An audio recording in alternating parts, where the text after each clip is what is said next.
Okay, first of all, thanks for the invitation. I am presenting from really far away. I'm from Chile, and that's why I choose that the background in the first slide, supposed to be the Andes or part of the Andes to represent where I came from.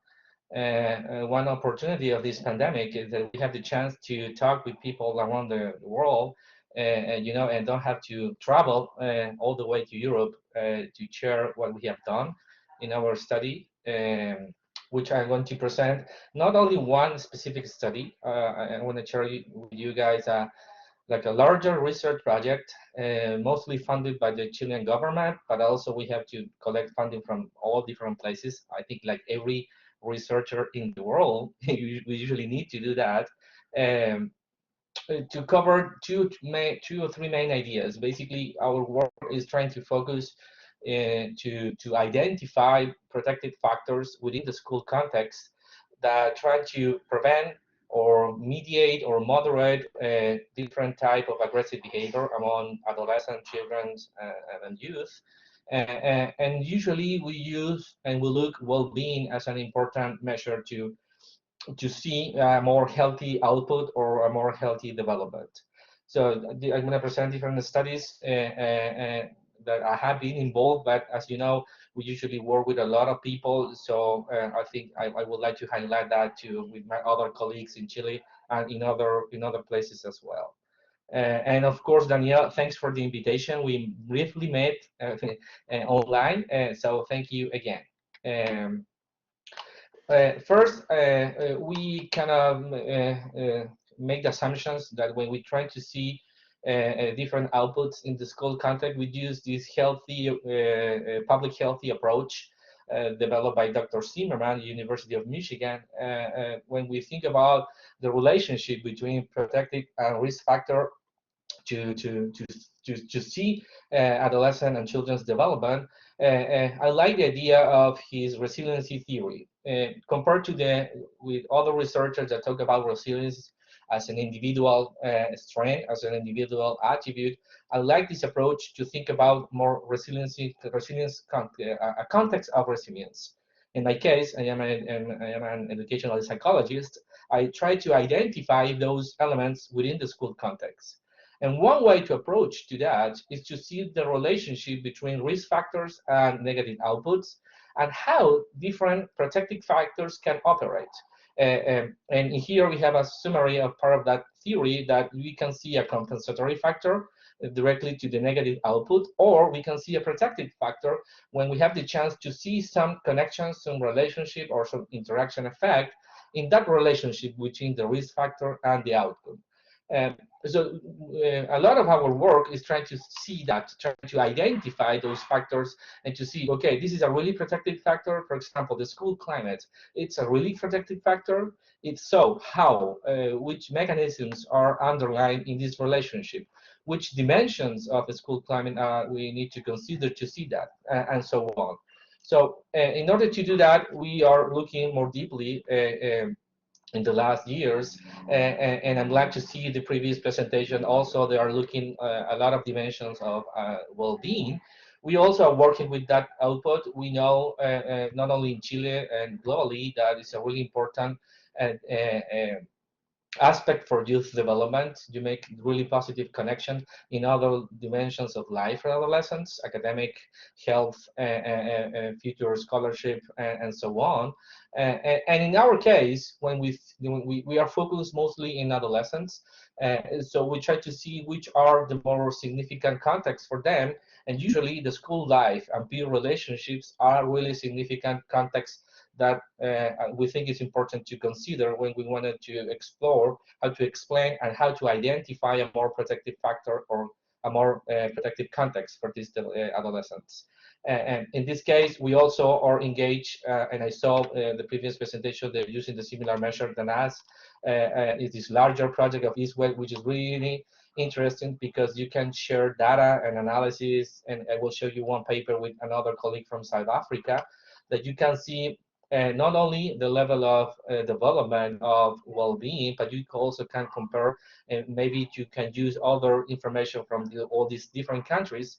As you know, we have a lot of difference in terms of inequities, growth, civil, I don't know, we have sometimes some civil problems, like in Chile, we are facing a really huge challenge now in the following years. So I think that's really useful, at least for us, to see and to explore.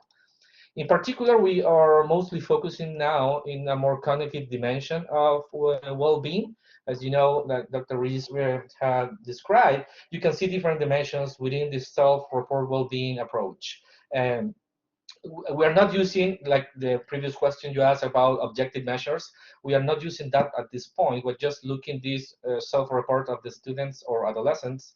And for the most part, we focus in the cognitive dimension with life satisfaction. And there is a lot you can use as a general domains, or you can look at specific domains of life satisfaction. For example, family relationships, school relationships, peer relationships, and so on. So even though there's a larger framework from this, we usually focus on this more cognitive dimension at this point. And so this is, for me, is the positive output. Okay, so one thing to look to think about risky behavior that can prevent, a positive development of well-being. One for us is really important is to study aggression. Aggression is a general construct within you can identify different type of aggressive behaviors, such as bullying, school violence, and to some researchers, cyberbullying could be also be part of this larger brain diagram that was developed by Olbos a long time ago to understand unique features of this behavior and what also have share in common with other aggressive behavior among youth or even children. And for us, it's a really important phenomenon because it's related with a lot of healthy issues in the school context, in their relationship, in their outputs, in the short terms, and also in the long terms. It has an effect, a negative effect, on what's going on within the schools and the relationship among others.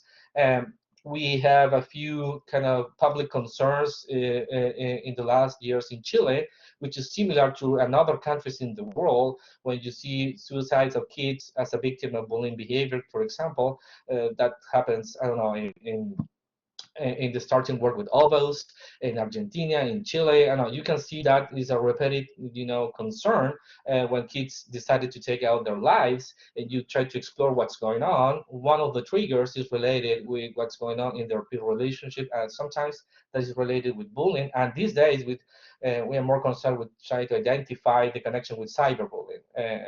I will talk about that in my last slide, but I'm not focusing now in that specific dimension of the study. So usually aggression research, criminology, public health, psychology, education, for the most part, they usually focus on the risk factor. However, we try to identify, not only what's part of the problem, but also what's going on or what's also part of the solution. That's why we also look in the school, not only what increase this behavior, but also which dimension of the school can become a protective factor, a compensatory one or a protective one.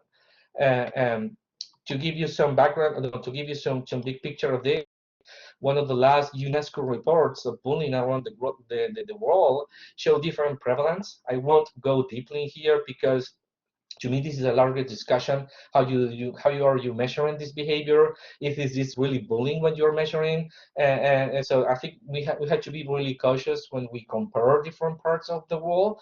But you can see, a big picture that this is something that is happening in schools all over the place.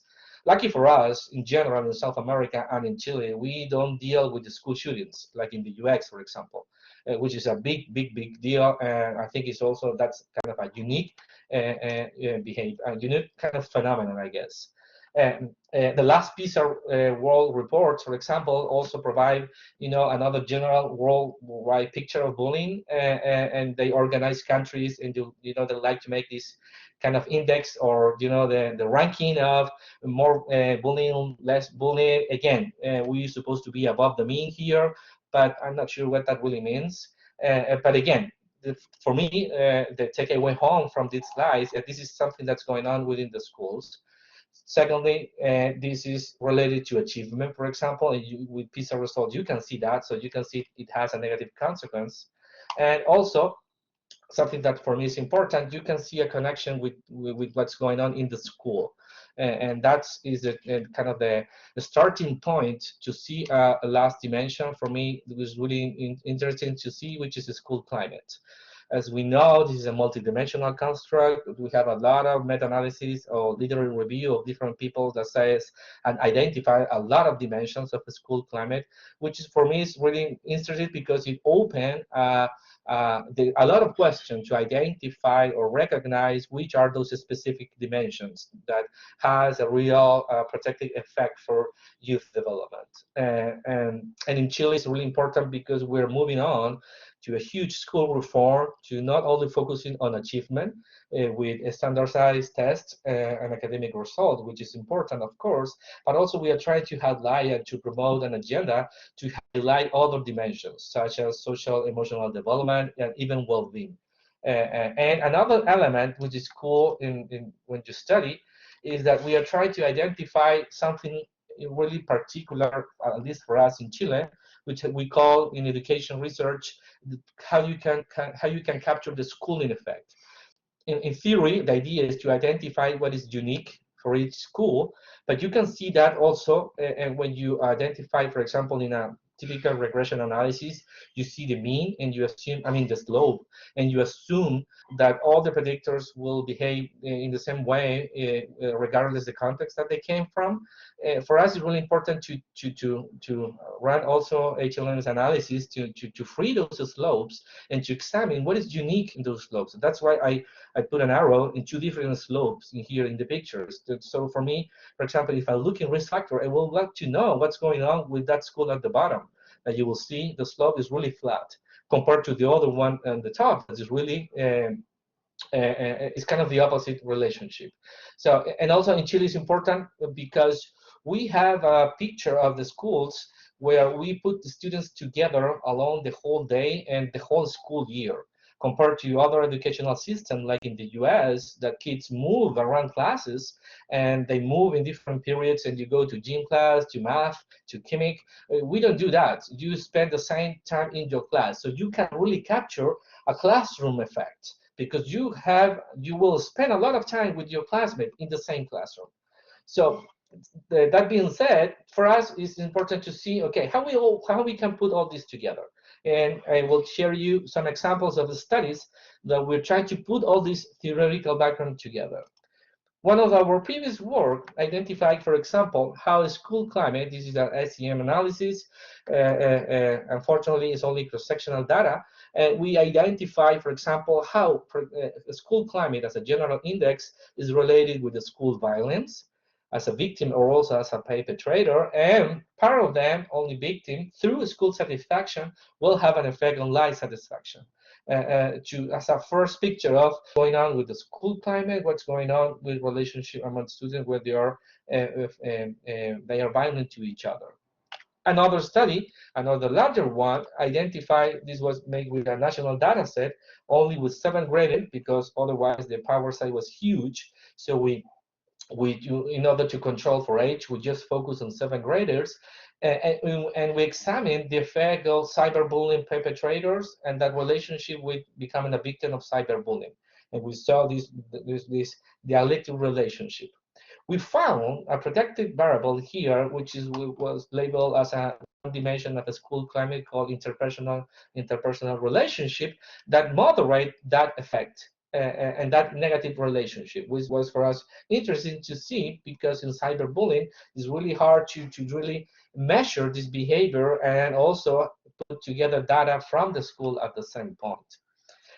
Another example, taking a more multicultural approach with the colleagues in South Africa, Chasley Sabar, we explore a basic mediation analysis and also an HLM analysis to see to what extent being a victim of bullying from your peers have a negative effect on life satisfaction. We use in that case the brief multidimensional student life satisfaction, but again it's a cognitive self-report measure, and we see in both countries, Chile and South Africa, that negative relationship, and also that relationship can be explained through a better perception of the school climate.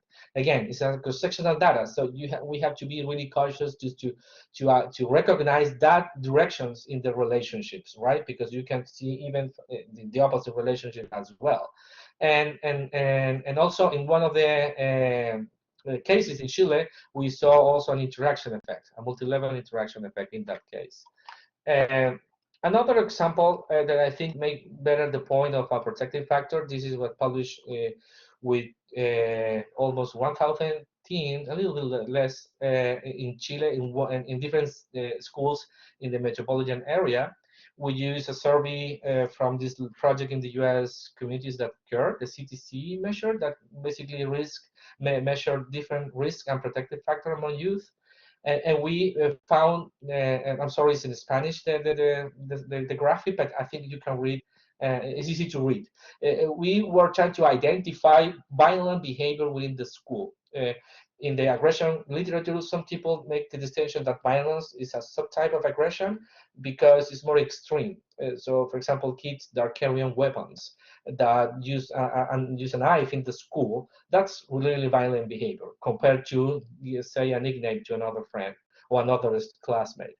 So we try to recognize which one was a significant predictor of that behavior, and we found that peers, negative peer influence, has that direct effect. That's why you see both slopes going up.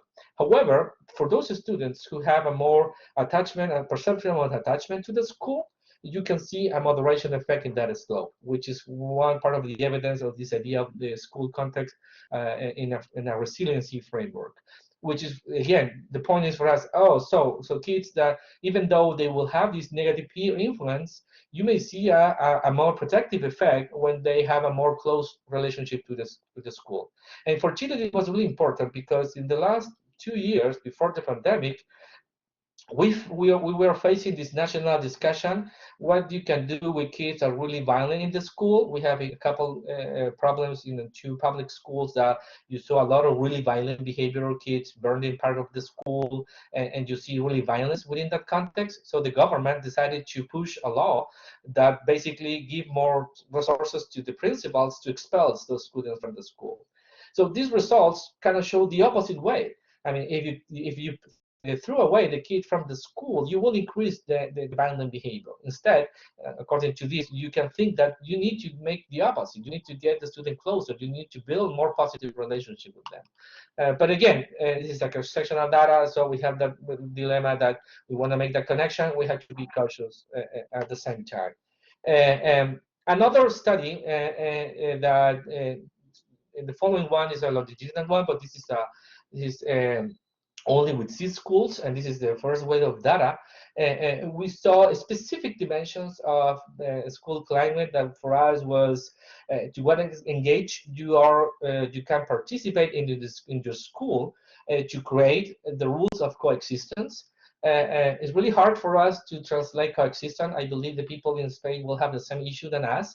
In terms of convivencia escolar, it's a school climate, it's coexistence. So I will have to make that kind of quotation marks.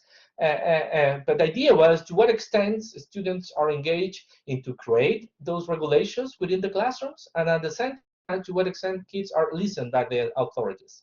And you can see it is really interesting that because both of them, they don't have similar relationship with antisocial behavior on the one side, and on the other hand, with academic achievement.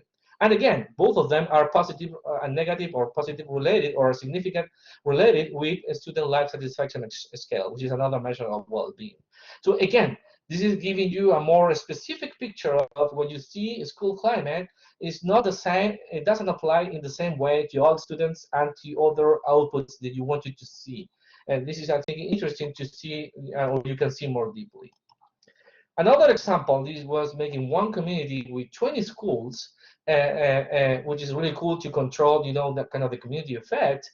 Was all the public school in that community. We evidenced really what we call a cross-level interaction effect, which was what I was hoping to find in this, is the idea of protective factor from the resiliency theory. In particular, we're trying to explain well-being using the BMS SLSS, and we found first students that are a victim of school violence, we have a lower life satisfaction. However, to those students that self-report a more student attachment or bonding, which is basically the idea to feel more connected to the school, you will see a moderation effect. And in this case, it's a multi-level effect because we use, in that case, we capture the classroom data. So we ran these two different analyses, which is for us another input to see what's going on within the classroom, within the school, within the classrooms. And that's what that measure is measuring. So that's for me, it's like, see, bonding in the school is important. For what? For example, to moderate the negative effect of becoming a victim of the school violence. Another example that this is now under review, so finger crossed that we ended up publishing this work. This is finally now we have the chance to make a longitudinal analysis. So in this case, we explore again school climate, two specific dimensions: bonding and satisfaction, related with bullying behavior as a victim or also as a perpetrator, and to what extent that relationship can explain life satisfactions over time, because we measure life satisfaction again 1 year after this initial study. And now we are now finishing collecting data with life satisfaction in a third way, but as you can imagine, all the pandemic effect, we'll have to figure it out how you can explain those results today, considering that, of course, the pandemic and what's going on will also moderate these results to some extent. But for us, it's really nice, this story, to see, your relationship with peers in the school are important in terms of the climate measures, and also relationship with peers, to the extent that that will explain what's going on for victims in particular 1 year later with your self-report of life satisfaction. But this is an ongoing project. We are now working in the resubmission with, and also this is another example with an also longitudinal data. We saw to what extent becoming a victim of bullying will explain two dimensions of student engagement. In the case, engagement was measured with the student engagement instrument, which is a scale developed by Christensen, Reshley, people in the US. Now they are in Georgia, I believe. Basically, they capture the cognitive and the psychological or emotional dimension to be more engaged. Engaged is an important construct in educational research because it's supposed to be really positive related with achievement and another positive output within the schools.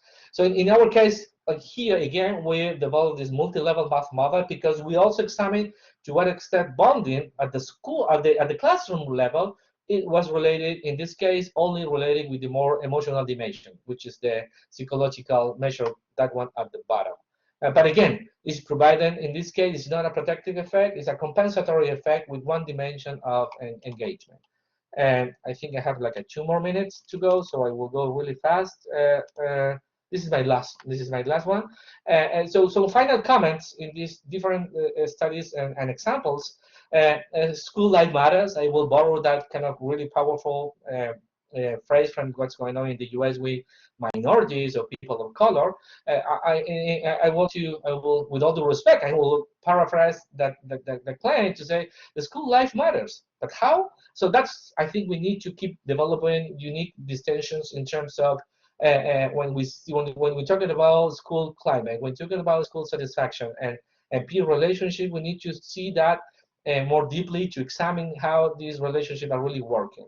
And this is also consistent with prevention approach. You see, mostly of the meta-analysis of prevention programs of bullying behavior, for example, you usually tend to see an individual approach, but also they also focus in a contextual approach with the schools, with teachers, building another positive measures like a school climate, and in some cases also with the families.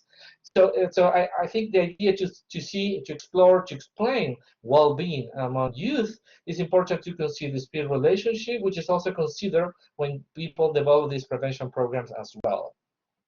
Another missing element that we are starting to work now is to identify the well-being of teachers, because we make, I think, the assumption that our teachers are okay, they're doing fine, and they have the skills, the resources, the time to be, that significant element to create this positive dimension within the school.